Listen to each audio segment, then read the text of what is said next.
சொன்ன நாட்டிடை தொன்மையில் மிக்கது மண்ணு மாமலரால் வழிபட்டது வன்னி ஆறு மதி புதி செஞ்சடை சென்னியார் திருவாரூர் திருநகர். எவ்வளவு அழகா இருக்கு பாருங்க.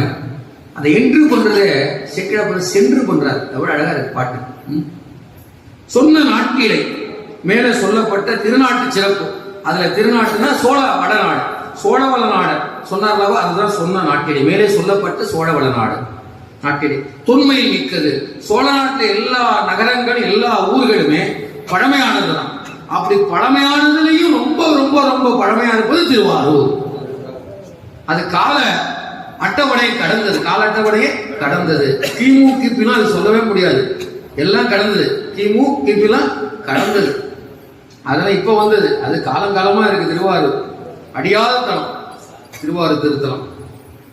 ஒருவனாய் உலகேத்த நின்ற நாளோ ஓர் உருவே ஊரும் ஆன நாளோ கருவனாய் காலனை முன் காய்ந்த நாளோ காமனையும் கண்ணலால் விழித்த நாளோ மறுவனாய் மண்ணும் விண்ணும் தெரித்த நாளோ மான் மறி கையேந்தி ஒரு மாதோர் பாகம் திருவினால் சேர்வதற்கு முன்னோ பின்னோ திருவாரூர் கோயிலா கொண்ட நாளே. அப்ப பாருங்க, அம்பாள் இடப்பக்கத்துல அம்பாள் வருவதற்கு முன்னாடியா பின்னாடியா? உலகத்துல நீ மட்டும் இருந்த அப்ப உலகம் உன்னை கொண்டாடி ஏத்துச்சு அப்பவா அப்படின்னு வரிசையா வினாவாவா எடுக்கிறார். எப்படி இருக்கிறாரு? வினாவா தான் எடுக்கிறாரே தவிர விடையே கிடையாது. திருவாரூருடைய காலம் கண்டுபிடிக்க முடியாது. சொல்றவர் நாவுக்கரசர்.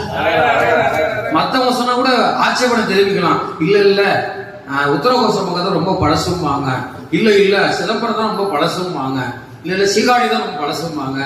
அப்படிலாம் சொல்றதுக்கு நமக்கு அடுத்த நிலைக்கு தான் போகணும். எங்களுடைய தலைவர் நாவுக்கே அரசர். அவர் நாவுக்கு அரசர் என்றால் நாங்கள் எல்லாம் அவருடைய குடிமக்கள். நாங்க குடிமக்களா இருக்கவர் எங்க அரசர் சொன்னதான் நாங்க கேட்போம். அவருடைய கருத்து தான் எங்களுக்கு முதல் கருத்து. அப்ப இருக்கிறதுல பழமையான என்ன சொல்லியிருக்காரு? திருவாரூர். அங்கதான் நம்ம ஸ்ரீராம்லாம் வாழ்றாரு. எவ்வளவு பாக்கியம் பாத்தீங்களா? அந்த பழமை இருக்கு, அவ்வளவு பழமை.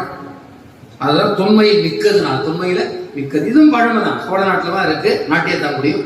ஆனா இருக்கிறது ரொம்ப பழமையானது திருவாரூர் தான். எத்தனையோ தலங்கள் இருக்கு திருவாரூர். இது சோழ நாட்டுல அத்தனை தலத்துல ரொம்ப பழமையானது திருவாரூர்.